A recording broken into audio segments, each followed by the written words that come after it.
பத்திரிகை ஊடக நண்பர்களுக்கும் இன்னும் சேலம் ஆறாவது பிரியாணி ஏற்படுவதற்கும் மற்றும் டைரக்டர் வந்து அனைத்து டெக்னீஷியன் தமிழ்நாடு திரைப்பட சிறு பொதுத்தரப்பு சங்கமாக சூப்பர் வருவேன் உனக்காக. இந்த படம் வந்து 2024 100% ரிலீஸ் ஆகிடும். ஏன்னா இன்னையோட முடியுது. 2024 ஒரு வெற்றிகரமான வாழ்க்கையை வந்து தனுஷர் தொடங்கணும்.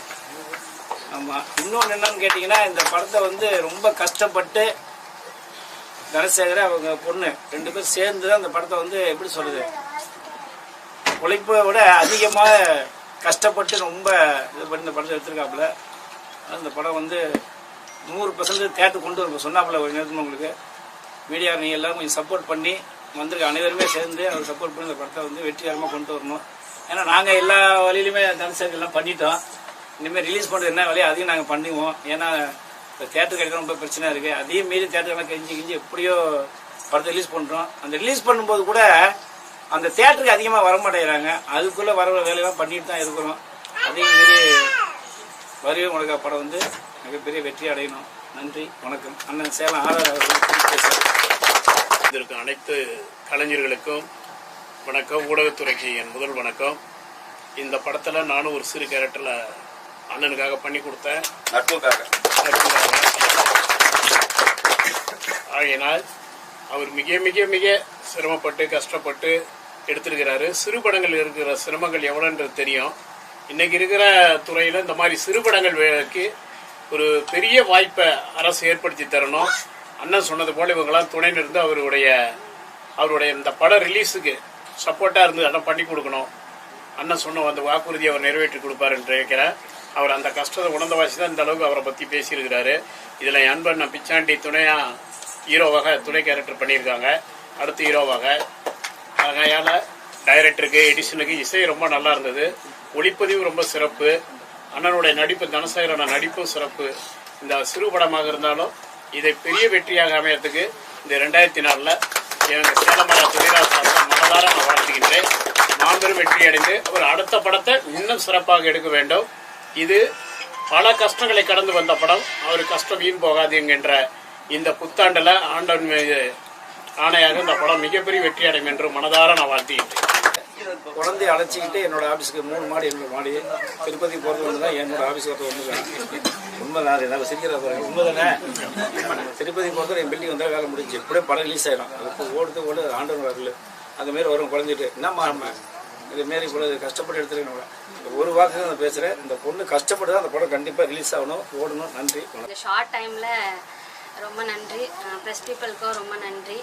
வருவேன் உனக்காக ட்ரைலர் பார்த்துருப்பீங்க.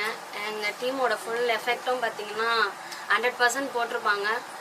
அப்புறம் ரொம்ப கஷ்டப்பட்டு தான் அந்த மூவியை ஸ்டார்ட் பண்ணோம். எல்லாருமே கிண்டல் பண்ணாங்க. இப்போ தியேட்டரில் வந்திருக்கு.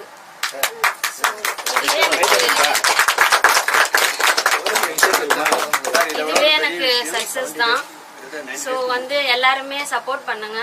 இந்த படம் ரிலீஸ் ஆனோடனே தியேட்டரில் பாருங்கள். உங்களோட சப்போர்ட் மட்டும்தான் எங்களுக்கு தேவை, எங்கள் டீமுக்கு தேவை.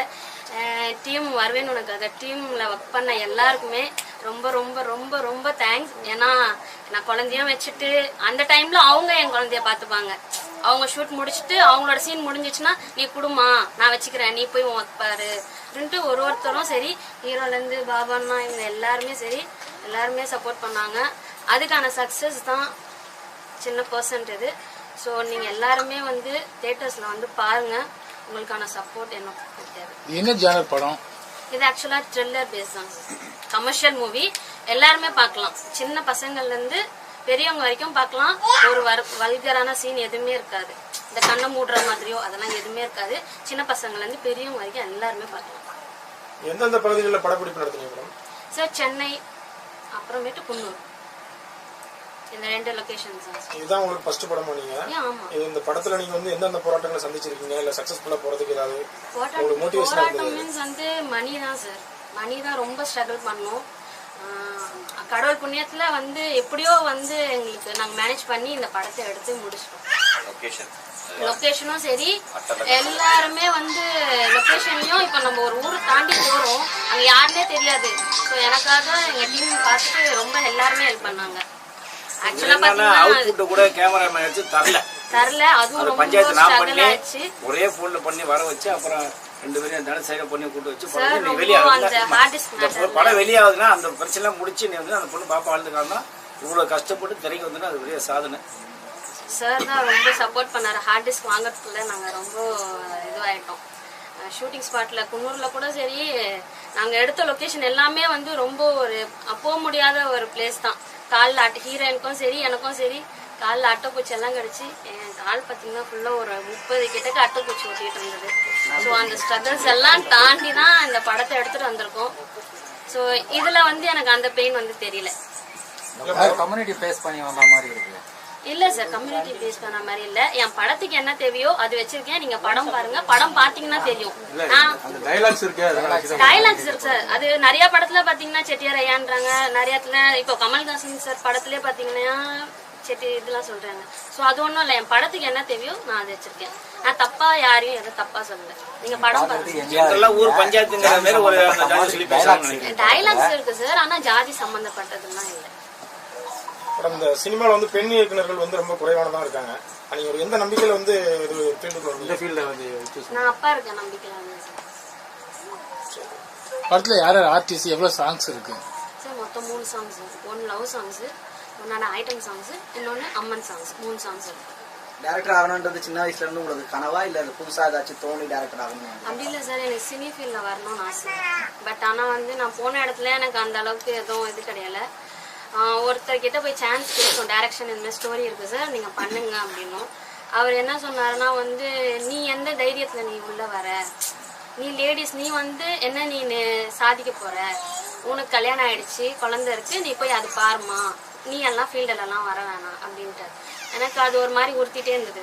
அப்பா பார்த்தீங்கன்னா நிறைய படத்துக்கு சப்போர்ட் பண்ணியிருக்காரு, பட் அவருக்கான அங்கீகாரம் கிடைக்கல. ஃபேஸ் பார்த்தீங்கன்னா அந்த அளவுக்கு அங்கீகாரம் கிடைக்கல. அப்புறம் அப்பா கிட்ட ஒரு நாள் நான் போய் கேட்டேன், ஏன்பா எல்லாருக்கும் ஹெல்ப் பண்ற, என்கிட்ட ஒரு வாட்டியாச்சும் அம்மா நீ இது பண்றியான்னு கேட்டிருக்கீங்களான்னு அப்படின்னு. உனக்கு இன்ட்ரெஸ்ட் இருக்கான்னாரு. நீங்க எல்லாருக்கிட்டையும் இன்ட்ரெஸ்ட் இருக்கான்னு கேட்டீங்க, ஆனா என்கிட்ட கேட்கல. நீங்க நான் பண்றேன்ப்பா, நீங்க ஹெல்ப் பண்ணுங்க அப்படின்னா, உங்களை நான் ஸ்க்ரீன்ல காட்டுறேன்ப்பா அப்படின்னு.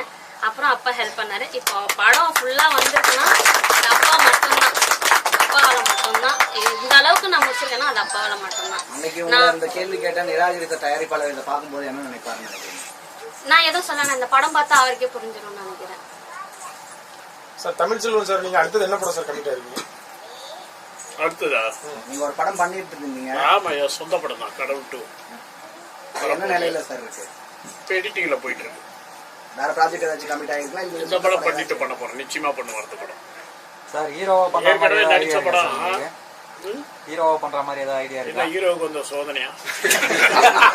ஹீரோவா பண்ணிட்டு இருந்தீங்க. அவங்க கேக்குறது நீங்க இப்பவே ஹீரோ தான் இருக்கீங்க, படத்துல இப்ப ஹீரோ வரீங்க. பிசினஸ்ல ஹீரோவா இருக்காரு, சினிமால ஹீரோ வரான்னு கேக்குறேன். இல்ல, எந்த துறையில ஜெயிச்சாலும் அது ஹீரோத்தனம் தான். ஒரு பத்திரிகையில கூட என்ன கேட்டாங்க, தந்தி டிவில கேட்டாங்க, உங்களுக்கு அரசியல்ல வர முதலமைச்சர் அவர் ஆசையா இருக்காங்க. நான் இப்பவே என் துறைக்கு முதலமைச்சர் தான் சொன்னேன். அவங்க பகுதியில அவங்க அரசியல் அவங்க முதலமைச்சரா இருக்காங்க, ஏற்றுக்கொண்டதுல. நம்ம துறையில நம்ம ஜெயிச்சா நம்ம அந்த துறைக்கு முதலமைச்சர், அவ்வளவுதான் வாழ்க்கை. உங்ககிட்ட ஒர்க் பண்றவங்க எல்லாருமே உங்களை மாதிரி ஓனராகவே இருக்காங்க, அவங்களும் அதே நிலையிலேயே வச்சிருக்கீங்க. அவங்க ஒரு பிசினஸ் மேன் தான் ஒரு சீக்ரெட் சொல்லணும்னா என்னன்னு சொல்லுவீங்க நீங்க? தன்னை போல பிறர் நினை, தனக்கு கிடைச்ச வாழ்க்கை எல்லாருக்கும் கிடைக்கணும். எல்லாரையும் மனிதன், நம்ம பிறந்து மனிதன் பேசிட்டா போகுது, தமிழன் பேசிட்டா போகுது, இந்தியன் பேசிட்டா போதாது. மனிதன் மனிதனா இருக்கணும், இந்தியனா இருக்கணும், தமிழனா இருக்கணும், அந்த உணர்வோடு இருக்கணும். தனக்கு மட்டும்தான் கிடைச்ச வாழ்க்கையை பிறருக்கும் வழங்கணும். யார்கிட்டையும் கை நீட்டி வாழாதீங்க, உழைத்து வாழுங்க. உடல் ஆரோக்கியம் தான் மிகப்பெரிய சொத்து. எத்தனையோ பேர் கைகாலோட, கண்களோட, கால்களோட, கேட்கும் செவித்திறன், பார்க்கும் கண் திறன், சுவாசிக்க மூக்கு, பேச வாயி, துடிக்க இதயம் எல்லாமே நல்லா இருக்கும் போது உழைத்து வாழுங்க, யாரையும் கெடுத்து வாழக்கூடாது. உண்மையா பேசுறது ராஜமௌழி சார் படம், ராஜமௌழி சார் படம் பண்றதா சொன்னாங்க. இல்ல அது நான் ஒத்துக்கல. அது வெளிநாட்டுக்கெல்லாம் கூப்பிட்டா வந்து பேசினாங்க, நியூஸ்ல வந்து அந்த மாதிரிலாம் இருக்கட்டு, அதுக்கு நான் உடன்படலை. ஏன்னா என் தொழில் அப்படி, உங்களுக்கு தெரியும், ஒரு ஹோட்டல் நடத்துறது எவ்வளவு கஷ்டம்னு. ஏதோ இங்க இருந்துகிட்டே இருக்கிற கலைஞர்கள், நான் சினிமாவில் நடிப்பது எனக்காக கிடையாது, சார்ந்த என்னை விரும்பி வந்து கேட்டுக்கிறவங்களுக்காகவும் டைரக்டருங்களுக்காகவும் தான் நான் படம் நடிக்க போனதே தவிர எனக்காக கிடையாது. நிச்சயமா அந்த உண்மை. சரி, போயிட்டவங்கிறதுக்காக அதை ஒப்புக்கு இருக்கக்கூடாது, அதை சிறப்பா செய்யணுங்கிற எண்ணத்தோட பண்ணிக்கிட்டு இருக்கேன். சார் அன்பு சொல்லுங்க சார். சார் நீங்க சமீபத்துல ஒரு பிரஸ் மீட்ல சொல்லிருந்தீங்க திரையரங்கு வந்து ரொம்ப குறைவா தான் கிடைக்குது சிறு படங்களுக்கு. நான் வந்து அதை மண்டபத்துல திரையிடறேன் சொன்னீங்க. சப்போஸ் இதுக்கும் இந்த படத்துக்கும் குறைவான திரைகளை வச்சு அந்த தியேட்டர்ல வந்து படத்தை கம்மியா கிடைச்சுன்னா நீங்க வந்து இந்த மண்டபத்துல வெளியிடுறதுக்கு வாய்ப்பு இருக்கா? அது என்ன நிலையில இருக்கு சார்? அது மண்டபத்துல பேசியாச்சு, இது கவர்மெண்ட் அப்ரூவ் பண்ணணும். ஏன்னு கேட்டீங்கன்னா இப்ப இந்த இருக்கிற மால் தியேட்டர் முழுக்க பாத்தீங்கன்னா எங்க தியேட்டர் சுத்தமா மதிக்கிறதே இல்லை. போனால அதை மீறி நாங்க வந்து டிஸ்ட்ரிபியூட்டர் வச்சு ரிலீஸ் பண்ணா கூட 50 தியேட்டர் போய் நல்லா கேட்டுங்க. கீப்புக்கு வந்து எங்களுடைய சங்கத்துக்கு 50 தியேட்டர் வந்து 4000 தான், மொத்தம் 2 லட்சம் தான். மேற்கொண்டு அந்த ஜிஎஸ்டி 68 ரூபா கட்டணும். மொத்தம் 2,68,000 ரூபா கட்டினா 50 தியேட்டர் தமிழ்நாடு போய் ரிலீஸ் பண்ணலாம். ஆனால் 50 லிட்டர் நாங்கள் லெட்டர் கொடுத்தா கூட இவங்க ரிலீஸ் பண்ண போகும்போது பார்த்தீங்கன்னா மொத்தமே 8 தியேட்டர் 10 ரூபா ரிலீஸ் பண்ண முடியும். அதுக்கு மேலே முடியல. அதனால தான் நான் என்ன பண்ணேன், கல்யாணம் பண்ணுற எல்லாரையும் வர வச்சு பேசிட்டேன். எங்கள் ஆடியன்ஸ் சொன்ன பிரசாதத்தில் திருப்பி பேசியிருக்கோம். ஆனால் இப்போ 2024 கண்டிப்பாக தொடங்கி அதை பண்ணுற வேலையை பண்ணுவோம். அது எல்லாரும் சேர்ந்து இருக்கிற அதெல்லாம் சப்போர்ட் பண்ணி நீங்களும் எங்களுடைய சிறுமுறை அதிகமாக நீங்களும் பப்ளிசிட்டி பண்ணாதான் தெரியும். நன்றி. வேற சார் நீங்க ஒரு படம் நடிச்சிருந்தீங்களா சார்? அது எப்போ சார் ரிலீஸ் ஆகும்? நான் நடிக்கலையே படம் தான். படம் நீங்க ஒன்று பிளான் பண்ணிருந்தீங்க? இல்லை, சுட்டுத்தல்லுன்னு ஒரு படம் ரெடி பண்ணிட்டு இருக்கோம். அது 2024 கண்டிப்பாக ஆரம்பிக்கும். 2024 நம்ம படத்தை சுட்டுத்தல் மாதிரி இருக்கும் சார். யார சுட்டு தள்ளுற போல இந்தியாவில் அல்ல, இந்தியாவில் அத்தனை அக்யூஸ்ட் சுட்டுத்தல், இந்தியாவில் அத்தனை அக்யூஸ்ட் அதுதான் சுட்டுத்தல். சுட்டுத்தல் தட்டி தூக்க 2 வச்சிருக்கோம். அது ஏன்னா சங்கத்தோடைய டைட்டில் எங்களுடைய உரிமைங்கிறதுனால ஒன்று சுட்டு தள்ளுவோம், இல்லை தட்டி தூக்குவோம் டைட்டில். இந்த சப்சிடி கவர்மெண்ட் கொடுக்குறாங்கல்ல, நான் ஏற்கனவே பேசியிருந்தேன். இந்த சப்சிடி என்னன்னா இப்போ கேரளா, ஆந்திரா, கர்நாடகா பார்த்தீங்கன்னா சென்சார் பண்ண உடனே கொடுத்துருவாங்க. ஏற்கனவே சொல்லிட்டேன். அதை தான் நான் வந்து எஸ்சி சார் கூட பேசியிருக்கேன். நாங்களும் அதிக ஒரு கோரிக்கை வைக்கிறது என்ன காரணம்னா, படத்தை பண்ணிட்டு அந்த மானியம் வாங்கிறது பார்த்தீங்கன்னா பில்டிங்கில் போகும்போது போய் சர்டிஃபிகேட் வாங்கிட்டு அதுக்கப்புறம் அந்த படத்தை போட்டு பார்க்க 1 வருஷம் ஆகுது. அதுக்கப்புறம் வந்து அவங்களுக்கு வேண்டியாலே அவங்களும் கட்சிக்காரர் அப்படிங்கிறத அது ஒரு இதாகி என்ன பண்ண ஒரு வருஷத்துக்கு 30 படம்னா 20 படம் அவங்களுக்கு வேண்டியாலும் ஒதுக்கிறாங்க. பாக்கி இந்த சிறு படத்துல கொடுக்கறதே இல்லை. இவங்க வந்து அலைஞ்சு கிழஞ்சி இங்கேயும் போய் கடைசியா என்ன எனக்கு கொடுக்கல போல அப்படின்னு நான் என்ன சொல்லுவேன்னா, அப்பா எப்படியா ட்ரை பண்ணி பார்ப்போம், வந்தா பார்ப்போம் அப்படின்னா. அதுதான் என்ன சொல்லியிருந்தானா, இப்ப இவர மாரி ஆளுங்கெல்லாம் பாருங்க, அடுத்த படம் எடுக்கிறதுக்கு இன்னொரு ஆள் பிடிச்சி ரொம்ப கஷ்டப்படணும். அதே சென்சார் பண்ணிட்டாருன்னா இப்ப வந்து இப்ப சென்சார் பண்ணோடனே கவர்மெண்ட் மானியம் கொடுக்கல அந்த 7 லட்சம். ஏன்னா இப்ப சென்ட்ரல் கவர்மெண்டே சென்சார் பண்ணிட்டாலே முடிஞ்சு போச்சு. அது இவர் தான் கன்சார் தான் பிடிச்சாரு. அதுக்கு மேலே யாரும் இல்லை. அந்த சென்சார் வச்சுதான் இப்போ கேரளா நீங்களாம் பார்த்தீங்கன்னா தெரியும், கர்நாடகா பார்த்தீங்கன்னா அந்த சென்சார் பண்ணி சர்டிஃபிகேட் காமிச்சாலே அந்த கவர்மெண்ட் தலைமை செயலர் செக்கப் போட்டு கொடுத்துறாரு. அந்த மானியம் 10 லட்சம் 10 லட்சம் தான். இப்போ அதே மாதிரி தான் தந்தி டிவி உங்களுக்கு தெரியும். அது வந்து இப்போ தந்தியில் பார்த்தீங்கன்னா தெரிஞ்சு வந்து எங்களுக்கு 4 விளம்பரம் கொடுக்குது. ஒரு விளம்பரம் வந்து 1,80,000 ரூபா, 2 லட்சம் வந்து எல்லாம் சேர்த்து நான் 8 லட்சம் ரூபா. அதை சென்சார் பண்ணி கிளியரன்ஸ் கொடுக்குறேன் பாருங்க கன்சர்ட்ட. இவர் கொடுத்த உடனே அதை கொண்டு போய் தந்தி அரசு கொடுத்தா உடனே வெள்ளி சனி ஞாயிறு 3 விளம்பரம் போட்டு பேச்சு ஃப்ரீயாக கொடுத்துருவாங்க. அதுக்கப்புறம் வெற்றிகரமாக 2ஆம் நாள் ஒரு 4 விளம்பரம், அது 8 லட்சம். தமிழக அரசு கொடுக்குறது 7 லட்சம். அந்த ஏன் தந்தி இப்போ தினத்தந்தியில் கொடுக்கும்போது அந்த 7 லட்சத்தை நேரடியாக கொடுத்துட வேண்டியதானே? அது எதுக்கு குழு அமைக்கிறீங்க? அதில் வந்து 2 பேர் சாப்பிட்றான், 2 பேர் ஏமாத்துறான். அதுக்கப்புறம் அதுக்கு ஒரு கமிட்டியை போட்டு அந்த கமிட்டியில் உள்ளவனா நம்மளால அவனுக்கு கூட நம்மளால கூட அப்படியே அப்படிங்கிற அது மாதிரி நிறைய நடக்குது. அதுக்காக என்ன சொல்றேன், எந்த ஒரு கவர்மெண்ட் இந்த முதலமைச்சர் சொல்ல எந்த கவர்மெண்ட் இருந்தாலும் சினிமாக்குன்னு ஒரு வாரியத்தை ஒதுக்கல. அதே மாதிரி அவங்களுக்கு கொடுத்து ஒதுக்கிடுங்க. ஏன்னா இப்ப இவருக்கு இந்த 7 லட்சம் மானியம் வந்து வச்சுங்க, இதை வச்சு ஒரு அடுத்த படத்தை எடுப்பாரு இல்லையா? ஏதோ ஓரளவுக்கு அடுத்த வேற 2 பேர் உருவாக்குவாங்க. அடுத்த படம் பண்ண உருவாங்க. உங்களை மாதிரி படம் பண்ணுறது வாய்ப்பு அதிகமாக இருக்குன்னா இதை அதிகமாக கவர்மெண்ட் சொல்றாங்க. அதே மாதிரி மண்டபத்தை ஏன் சொல்றேன்னா இன்னைக்கு தமிழ்நாட்டில் 7,500 கல்யாண மண்டபம் இருக்கு. ஒரு டிக்கெட் 50 ரூபா போட்டீங்கன்னா தண்ணி அடிக்கிறவங்களையோ தம்மடி தவிர எல்லாம் அலோவ் பண்ணி அவங்களும் சினாசி அவங்களே வேண்டிடலாம். அப்போ தின்னுட்டு மெயின் வந்து பார்த்தீங்கன்னா திங்கிற பொருள் அதிகமாக தேட்டரில் விலை வைக்க சொல்லிட்டு யாரும் தேட்டருக்கு வரல. அதோட பார்க்கிங் வந்து ஒரு மணி நேரத்துக்கு வந்து 40 ரூபாயா 40 50 2 மணி. அதே அங்கே பார்த்தீங்கன்னா 10 ரூபா 20 ரூபாய்க்கு கார் பார்க்கிங் பைக்கு பார்க்கிங் விட்டா ஒரு மண்டபத்தில் மினிமம் 300 பேர் உட்காரலாம். அந்த மண்டபத்தில் எல்லா வசதியுமே இருக்கு. சேர்லேருந்து ஏசிலேருந்து எல்லாமே இருக்கு. ஸ்கிரீன் மட்டும்தான் இல்லை. அது சில இதில் பார்த்தீங்கன்னா ஸ்கிரீனே வச்சிருப்பாங்க. அப்போ அவங்க என்னன்னா இந்த சவுண்டு வெளியில் வர அளவுக்கு அதை செலவு பண்ணால் பண்ணிக்கிறேன்றாங்க மண்டபத்துக்காரங்க. அப்போ இது 2ஐயும் கவர்மெண்ட் பண்ணிச்சுன்னா டோட்டலாக தமிழ்நாட்டில் எப்படி இப்போ இந்தி படங்கள்லாம் பார்த்தீங்கன்னா இப்போ பார்த்தீங்கன்னா கேரளா படம் எந்த படம் தான் ஓடுது, ஆந்திரா எல்லாம் ஓடுது. தமிழ்நாட்டில் மட்டும்தான் தியேட்டர் கடையில் படம் ஓடலன்னா இதை மாற்றணும்னா இந்த தமிழக அரசு சேர்ந்து இது சப்சிடியையும் இந்த மண்டபத்தில் அத்தனை பேர் என்ன ஒன்றும் இல்லை, என்னைக்கு கல்யாணம் இருக்கு அன்னைக்கு படத்தை ஓட்ட வேண்டியது, கல்யாணம் இல்லாத ஓட்டிங்க, டிக்கெட் 50 ரூபா கூட எங்கேயோ போயிருமே. அப்போ கவர்மெண்ட்டுக்கு வருமானம், ஏன்னா எல்லாம் ஜிஎஸ்டி ஆகி போச்சு. இப்போ நீ ஏமாத்தாம இல்லை, ஏமாத்து வேலையே கிடையாது, நீ ஆயிரம். அதனால 100% 2024 மண்டபத்தையும் சப்சிடி மத்திய அரசு கவர்மெண்ட் கொடுத்துச்சுன்னா எல்லா சினிமா நல்லா இருக்கும். இது மாதிரி ஆளுங்களாம் வளருவாங்க. நன்றி. ப்ரொடியூசர் சார், நடிகர் விஷால் வந்து 4 கோடி ரூபா இருந்தாதான் சினிமா துறைக்குள்ள வாங்கன்னு சொல்லி எனக்கு சொன்னாரு. அதை பத்தி நீங்க என்ன நினைக்கிறீங்க? இந்த பட்ஜெட்ல பண்ணி சக்சஸ் பண்ணிட முடியும்னு நினைக்கிறீங்களா? நடிகர் விஷால் வந்து 4 கோடி ரூபா இருந்தாதான் வரணும்னு சொன்னாரு. இல்லை, அது வந்து பார்த்தீங்கன்னா முதல்ல இங்கே வருகை தந்த எல்லாருக்கும் வந்து வணக்கம். இந்த படம் வருவேன் உனக்காக படம் வந்து இது நாங்கள் ஆரம்பிக்கும் போது பல கனவோடு ஆரம்பித்தோம். அது இது முழுக்க ரொம்ப உறுதுணையாக இருந்தது. முதல்ல ஐயா, ஏன்னா நாங்கள் வந்து படத்துக்கு வந்து ஒரு ஃபெமிலியராக ஒருத்தர் போடணும் நடிகரை. ஏன்னா சார்கிட்ட கேள்விகளில் பதில் இருக்குது. கமர்ஷியல் ஆர்டிஸ்ட் போட்டால் தான் படம் ஓடும்னு சொன்னாங்க சில பேர். கமர்ஷியல்னா என்னன்னு தெரியல சில பேருக்கு. ஜெயிச்சவங்க தான் கமர்ஷியல். அவன் சினிமா துறையில் ஜெயிச்சாங்க, இவர் நிஜத்தில் ஜெயிச்சார். நிஜத்தில் இவர் தான் ஹீரோ. அதனால் வந்து இவரோட தொழிலில் வந்து அதிகமான பிஸி சூழ்நிலை காரணம் இவரால் வந்து ஒரு நிறைய பெரிய கேரக்டரை வந்து அவர் என்ன பண்ணுறான்னா, இல்லை நீங்கள் பண்ணுங்க, நானாக வந்து உங்களுக்காக நான் கூட இருக்கேன், வருவேன் உனக்காக மாரி எங்களுக்காக வந்து அவர் ஒரு கேரக்டர் வந்து நல்ல கேரக்டர் செம்மையாக வந்தாலும் அவர் வந்த சீனில் வந்து இப்போ வர சீன்லாம் வந்து மாசாக தான் இருப்பார். அதனால் வந்து நல்லா பண்ணி கொடுத்து போனார். அதுக்கப்புறம் வந்து என் நண்பர் பிச்சாண்டி அவர்கள் வந்து இந்த படத்தில் வந்து ஒரு முக்கியமான கேரக்டர், கதாநாயகன் அது கேரக்டர் அவர் பண்ணிக்க. இந்த படத்தில் யாரும் ஹீரோயின் அப்படிலாம் கிடையாது. இந்த படத்தில் வந்து கதை தான் ஹீரோ. ஏன்னா என் பொண்ணு வந்து விஸ்கா முடிச்சுட்டு இந்த படத்தை பண்ணலாம் உள்ளுக்குள்ளேயே என்ன இருந்தது சொன்னாவோ இந்த கதை நல்லா இது பண்ணுவோன்னு சொல்லிட்டு ஒரு அற்புதமான கதை, சின்ன பட்ஜெட்டில் ஒரு அற்புதமான படத்தை பண்ணியிருக்கோம்.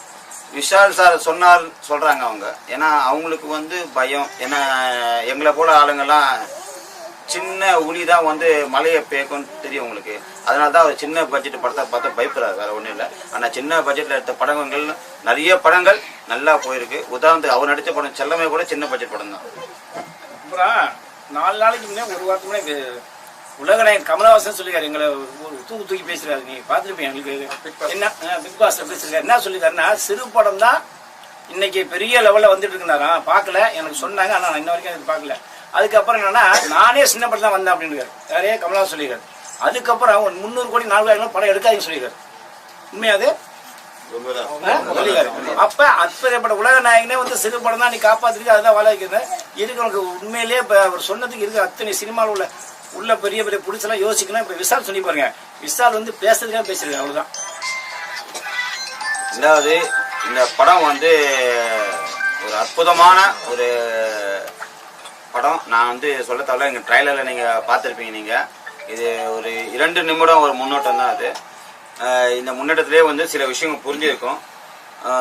இது வந்து எல்லாரும் காதலிச்சு வாழ்க்கையில் ஜெயிச்சவங்க அப்படி தான் நீங்கள் எல்லாம் பார்த்துருப்பீங்க. அதுக்கு பின்னாடி வந்து என்ன நடக்குது, காதலிச்சு அவங்க வீட்டை விட்டு ஓடி போயிடுவாங்க. ஓடி போயிட்ட பிறகு அந்த குடும்பத்தில் என்னென்ன சூழ்நிலை அனுபவிக்கிறாங்க, அதனால் அந்த குடும்ப சூழ்நிலைகள், அப்புறம் வந்து அந்த ஊர் சமூகம் என்ன கஷ்டப்படும், அது மாதிரி உறவினர்கள் என்ன கஷ்டப்படுவாங்க. இப்படி ஒரு அற்புதமான ஒரு படத்தை தான் வந்து இந்த காவியமாக அமைச்சிருக்கோம்.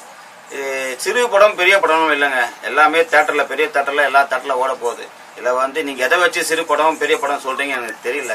எல்லாருமே இந்த கதைக்கேற்ற வந்து உருவங்களை தான் நாங்கள் அமைச்சிருக்கோம். அவர் சிறு படத்துக்கு பட்ஜெட் தான் சொல்கிறாங்க. இப்போ ரஜினி வச்சு எடுத்தா 500 கோடி வேணும், விஜய் வச்சு எடுத்தா 400 கோடி வேணும். அப்போ வந்து நீங்கள் சிறு பட்ஜெட் படம் தான் சொன்னது, சிறு படம் சொல்லக்கூடாது. கரெக்டுங்களா? சிறு பட்ஜெட் படம் சொல்லணும், சிறு படம் சொல்லக்கூடாது. நாங்கள் எல்லாமே பெரிய படம் தான். எங்களுக்கு பெரிய ஸ்கிரீனில் போடுற படம் எல்லாருமே பெரிய படம் தான். சின்ன திரைனா சின்ன திரை டிவியில் போடுறது, பெரிய திரைனா பெரிய திரை. ஓகேங்களா? அதுமாரி இதில் வந்து எல்லாம் இதுவும் பெரிய படம் தான். ஏன்னா வந்து நண்பர்கள் தலைவர், அதாவது இந்த சிறு முதலீட்டாளர் வந்து ஜெயிச்சு தரணும்னு சொல்லி உறுதுணையாக நிற்கிறாரு. அதே போல் புதுசாக ஒரு தொழில் தொடங்கணும், அவங்களுக்கு வந்து நான் உறுதுணையாக நிற்பேன். இது போல் ஒரு நல்ல மனிதர் கூட இருக்காங்க.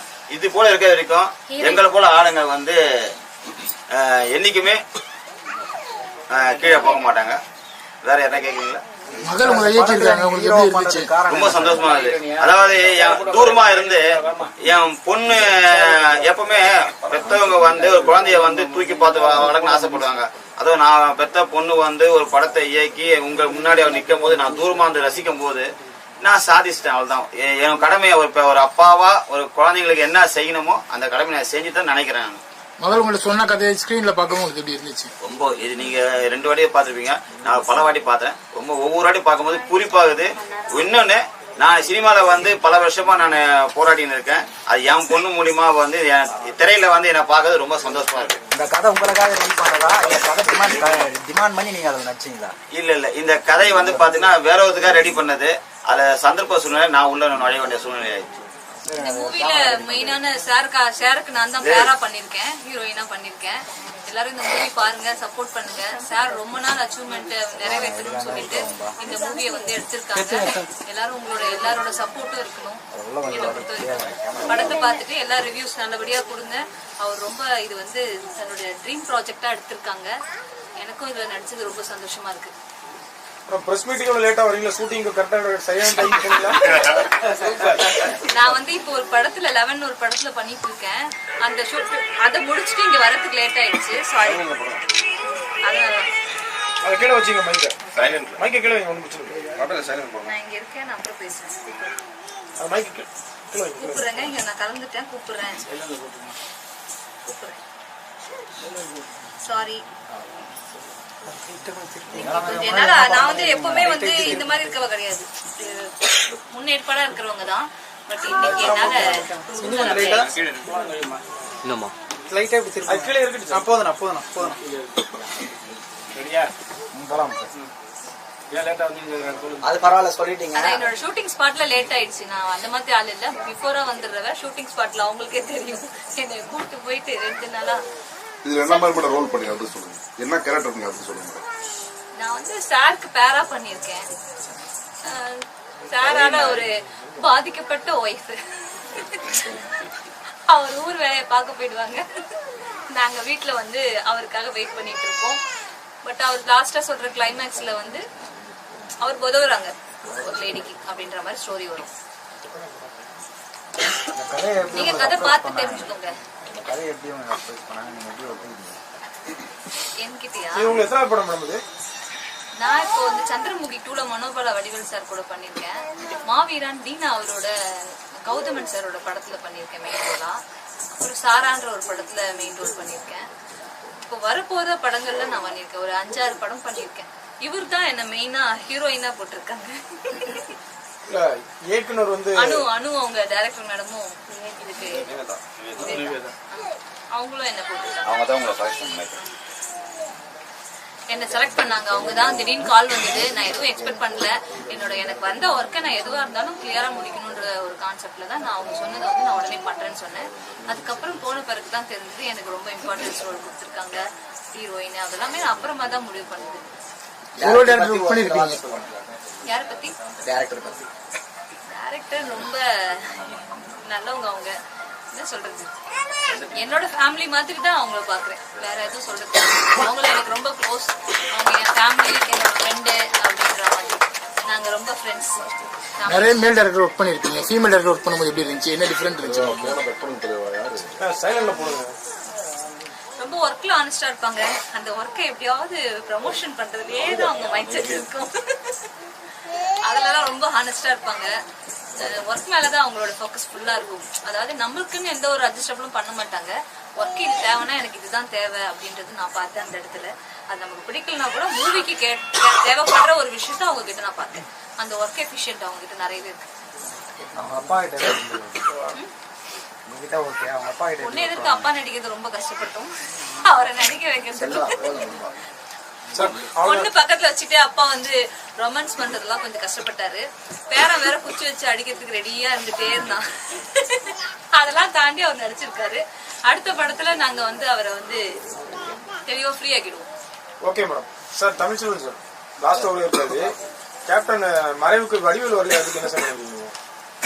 வந்து அவருக்கு பிரச்சனையா இருக்கும்னு கருதி இருக்கலாம், வேற ஒன்றும் வரக்கூடாதுன்னு நினைச்சிருக்க மாட்டாரு. ஏன்னா கேப்டனுக்கு ரொம்ப ஒரு அவர் அவருக்கு ஆகாத அரசியல் ரீதியான மோதலுக்கு உங்களுக்கே தெரியும் பத்திரிகை துறைக்கு. சரி, அந்த மாதிரி பொது இடத்துக்கு வரும்போது அவருடைய ஆதரவாளர்கள் மத்தியில் அவர் ரொம்ப நீண்ட கியூ இருக்குது இல்லையா? பீச்சிலிருந்து கிட்டத்தட்ட 4 கிலோமீட்டருக்கு அவருடைய ரசிகர்களும் தொண்டர்களும் கண்ணீரோடு வேதனையோடு இருக்கிற இடத்துல ஒரு ஆப்போசிட்டாக இருக்கக்கூடியவர் வந்தால் நல்லா இருக்குமான்னு நினச்சி வராமல் வச்சிருப்பார். அது என்ன சொல்றதோடைய அதெல்லாம் கிடையாது. ஒரு மனிதன் இறந்துட்டாலே முடிஞ்சு போச்சு. அது எதிரி எவ்வளோ பெரிய எதிரியாக இருந்தாலும் முடிஞ்சு போச்சு. ஒன்றும் இல்லை, நான் என்ன கூட பேட்டி கொடுத்தேன். இப்போ பெரியார் வந்து பார்த்தீங்கன்னா அண்ணாவை திட்டாத வார்த்தையே கிடையாது. அப்படிப்பட்ட அண்ணா ஜெயிச்ச ஒன்று முதல் ஆசீர்வாதம் வாங்கினது பெரியார்கிட்ட. அதே அண்ணா இறந்தப்ப பெரியார் கடந்து கதறினாரு. அதே மாதிரி எம்ஜிஆர் இறந்தப்ப எம்ஜிஆர் வந்து 13 வருஷம் அவர் சாவர வரைக்கும் மரம் வந்தார். அப்ப எம்ஜிஆர் செத்தப்ப கலைஞர் வந்து முதல் ஆளாக வந்தார். அதே மாதிரி எடுத்துட்டீங்க பார்த்தீங்கன்னா பெரியார், அது மாதிரி காமராஜர், அது மாதிரி ஜெயலலிதா செத்தது கலைஞர் தெரியாது, கலைஞர் செத்தது ஜெயலலிதா தெரியாது. இவங்க 2 பேரும் இதுதான் உண்மை. அதே மாதிரி விஜயகாந்த் இன்னைக்கு ஏங்க ஒன்றும் இல்லைங்க, நீ முதல்வர் அரசியல் 1000 பேர் இருந்தால் கூட அவர் ஒரு தனியாக கட்சி போனால் கூட கலைஞரும் கலைஞரும் ஜெயலலிதா இருக்கக்கூடாதுன்னு சொல்லி தான் ரஜினி, கமல், விஜய் வந்து அரசியலுக்கு வராமல் இருந்தாங்க. உங்களுக்கு தெரிஞ்சா எனக்கு தெரியும். அதையும் மீறி வந்தாருன்னா ஆட்சி சரின்னு சொல்லி விஜயகாந்த் வந்தார். அதை மீறி இன்னைக்கு செத்துருக்காருங்கும் போது விஜயகாந்த் இன்னைக்கு வடிவேல உருவாக்குனது மெயின் விஜயகாந்த். ஏங்க எல்லாம் ஒருத்தவரை செத்ததுக்கு அப்புறம் 5000 பேர் 50,000 பேர் வந்தா கூட இவன் போய் தலையை காட்டணும்லங்க. ஒரு சிஎம் 2 இடம் வராதுங்க. இன்னைக்கு அவருக்கு வேற வேலை இல்லையா? தமிழ்நாட்டில் எத்தனையோ லட்சம் பேர் வேலை இருக்கும்போது அதை விட்டுட்டு 2 இடம் வந்து 72 குண்டு மலைக்கு நின்று போட்டு போறாரு. இவர் சென்னையில இருந்துட்டு எல்லாம் போலீஸ் பாதுகாப்பு வச்சு பணம் இல்லையா? என்னால உண்ட விஐபி தர்சன் நான் போல 10 நிமிஷம் போய் பார்த்துருந்தேன் விஜயகாந்த் சார். 10 நிமிஷம் தான். டயர் பசங்க வரணும்னா டக்குன்னு 7 பேர் போன விட்டாங்க. 10 நிமிஷம். ஏன் இன்னைக்கு வடிவேல் தெரியாது, 10 போலீஸ் வச்சுக்கோ, 4 பாடி அடிச்சு கூட்டு போ. யாரு உள்ள வருவா? போலீஸ் மீறி உள்ள வந்து அடிச்சு வருவாங்களா? வடிவேல் சார் வந்து இந்த போண்டாமணி சார் இறந்தது கூட போலன்னு விவேக் இறந்து வரல. யார் சாவு வரல? வடிவேல் சார் வந்து எல்லாருமே நம்ம தான் உருவாக்கணும் காமெடியனா. யார் சாவு வடிவேல் வரல? விவேக் அது இல்ல சொல்றேன் கேட. இதனால அண்ணன் சொல்லும் போல சேர் சொல்லும் போல எங்களுக்கு சினிமா தான் முக்கியம். இருந்தாலும் சார் இப்ப விஜயகாந்த்ங்கும் போது இன்னைக்கு சினிமா திரையுலகத்து இன்னைக்கு மிகப்பெரிய ஆளா வந்து விஜயகாந்த் அந்த வார்த்தை நாங்க சொல்றோம். ஆனா இந்த படத்தை நீங்க பெரிய லெவல்ல ப்ரொமோட் பண்ணுங்க. ஏன்னா அவருக்கு ரொம்ப கஷ்டம். விஜய் செருப்பதி இருந்தாங்க, அது என்ன காரணம் சார்? அதை பத்தி நினைக்கிறீங்க சார்? விஜய் வரதுக்குள்ள நான் 10 நிமிஷம் முன்னாடி தான் நான் போயிட்டு வெளியே வந்தேன். அதுக்கப்புறம் விஜய் சார் வந்து நான் இப்ப கவுனியில கார்ல வந்து அது என்னன்னா உண்மையா சொல்லட்டுமா, இப்ப என்ன மாதிரி தெளிவா உள்ளமா அடிக்க மாட்டான். போதையில் உள்ளவ எவனா இருந்தா நம்ம ஏற்று என்ன காரணம்? சில பேர் அந்த போதை 2 பேர் ஒரு கோட்டு வாங்கி கொடுத்தாலே சண்டை போடுறாங்க. வாங்கி கொடுத்தா வெட்டுறாங்கிறான், குத்துறான்றான், அடிக்கிறான்றான். அதனால அது விட்டுருங்க. வருவேன் நானே மட்டும் வெற்றி பெறுமாக்குங்க. நம்ம ஒரு எதிரி வந்துட்டு போனாங்க என்ன நடக்குது?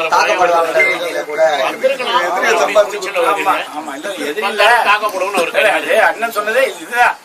இப்ப ஒண்ணு இல்ல, இப்ப யாரா இருந்தாலும் சரி. இப்ப நீங்க பாத்துருப்பீங்க, தேவர் ஜெயந்திக்கு போன எடப்பாடி தாக்கப்பட்டாரு. ஏன் தாக்கப்பட்டாரு? தேவர் பகுதி எடப்பாடி கவுண்டர்